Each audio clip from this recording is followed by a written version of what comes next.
Hi, இன்னைக்கு சிந்துக்காக ரொம்ப நாளா கேட்டு இருந்தது பப்பர் போட்டு நீ சிக்கன் பண்ண போறோம்.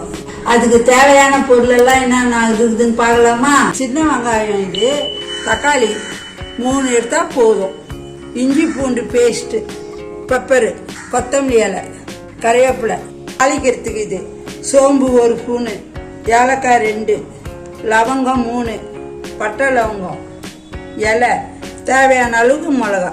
இது வறுத்து அரைக்கிறதுக்கு இது சோம்பு 1 ஸ்பூனு, சீரகம் 1 ஸ்பூனு, தனியா, மிளகா அவங்களுக்கு காரத்துக்கு ஏற்ற மாதிரி. நல்லெண்ணெயில் பண்ணால் நல்லா இருக்கும். 1/2 கிலோ சிக்கன் எடுத்துக்கிறேன் இப்போ செய்யறதுக்கு. நான் 1/2 ஸ்பூன் மஞ்சள் பொடி. இப்போ செய்ய ஆரம்பிக்கலாமா?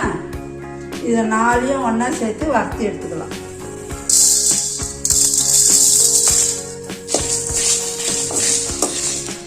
நான் வறுக்கும் போதே கமன்னு வாசனை வருது.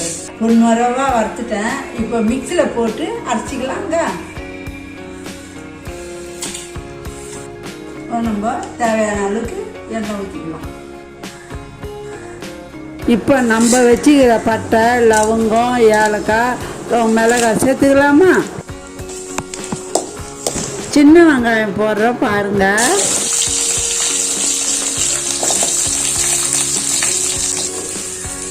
பொறுமையா இப்போ செவுக்கா வறுக்கிற மாதிரியே வெங்காயத்தை வதக்கணும். வெங்காயம் நல்லா செஞ்சிருச்சு. இப்போ தக்காளி போடுறேன்.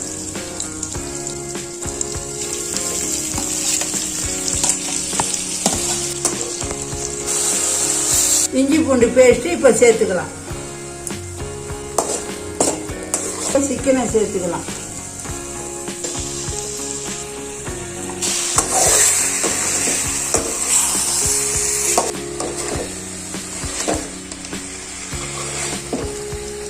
தேவையான அளவுக்கு உப்பு சேர்த்துக்கலாம்.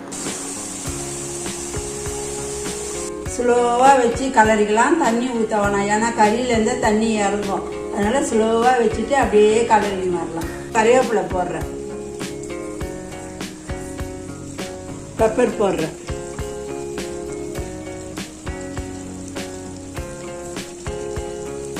அரைச்சி வச்ச மிளகா, தனியா, சோம்பு, சீரகம் இதை இப்போ சேர்த்துக்கலாம்.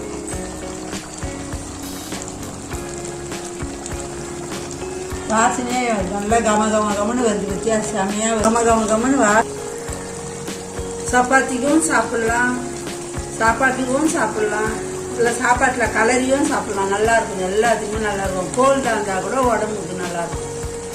சிக்கனில் இந்த தண்ணி சுண்டி போச்சு. இப்போ நம்ம கொத்தமல்லி